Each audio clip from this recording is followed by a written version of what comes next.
नमस्ते दोस्तों, कैसे हो आप। एक अनोखी, दिलचस्प और मनोरंजक हिंदी कहानी दादी और चार चोर की कहानी भाग 1। गांव की शांत रात। उत्तर प्रदेश के एक छोटे से गांव पथरिया में एक बूढ़ी महिला शांति दादी अकेले एक पुराने लेकिन मजबूत कच्चे मकान में रहती थी। उनकी उम्र करीब 78 साल थी, लेकिन उनके हौसले आज भी जवानों से कम न थे। सफेद बाल, झुर्रियों से भरा चेहरा और कांपते हाथ, लेकिन तेज दिमाग और हाजिर जवाबी के लिए पूरे गांव में मशहूर थी। गांव के लोग अक्सर कहते, दादी अकेली नहीं, खुद में एक फौज है। उनका एक बेटा शहर में नौकरी करता था, लेकिन दादी गांव नहीं छोड़ती थी। उन्हें अपने घर, खेत और मवेशियों से बेहद लगाव था। भाग 2। शहर से आए चार चोर। उसी गांव से कुछ दूर शहर में रहने वाले चार शातिर चोर, बबलू, पिंटू, सोहन और गोलू, अक्सर गांवों को लूटते थे। उन्हें किसी ने बताया था कि पथरिया गांव की एक दादी के पास काफी पैसे और जेवरात हैं, जो उन्होंने अपनी बहुओं के लिए संभाल रखे हैं। बबलू बोला, अरे यार, एक बूढ़ी औरत है, रात में जाकर आराम से सारा माल समेट लेंगे। पिंटू हंसते हुए बोला, अंधेरी रात में न पुलिस न पहरेदार, मजा आ जाएगा। चारों ने योजना बनाई अमावस्या की रात को हमला करने की। गांव सुनसान और बिजली गुल रहती थी। यही मौका था। भाग 3।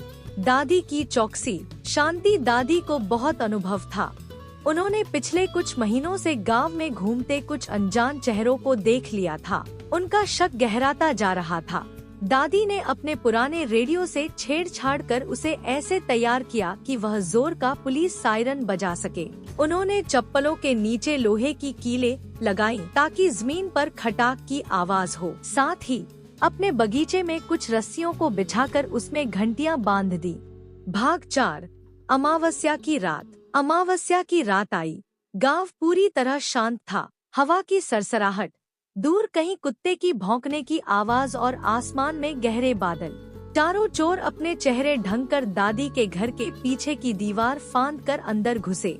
अंदर अंधेरा था और दादी के खर्राटों की आवाज आ रही थी।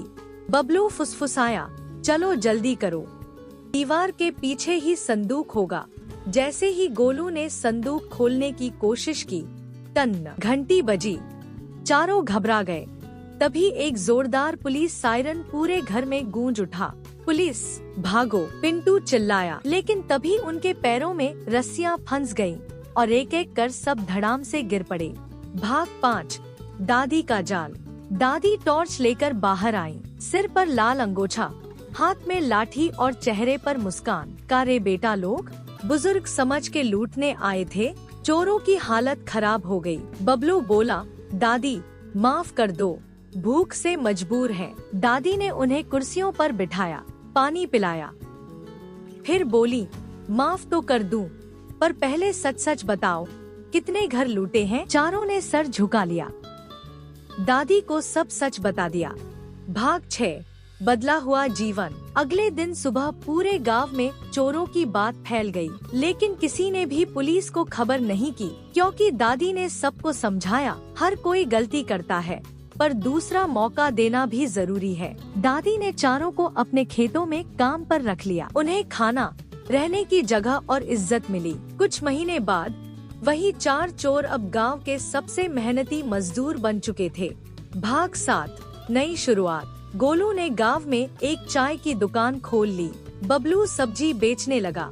सोहन स्कूल के बच्चों को पढ़ाने लगा। पिंटू ने दादी की मदद से बकरी पालन शुरू किया। दादी बोली, तिजोरी में जेवर नहीं, अच्छे इंसान सबसे बड़ा खजाना होते हैं। सीख, बुजुर्गों का अनुभव और समझदारी किसी जाल से कम नहीं होती। इंसान गलती कर सकता है, लेकिन एक मौका मिलने पर बदल भी सकता है। बदले की बजाय सुधार अगर किया जाए, तो अपराधी भी इंसान बन सकता है।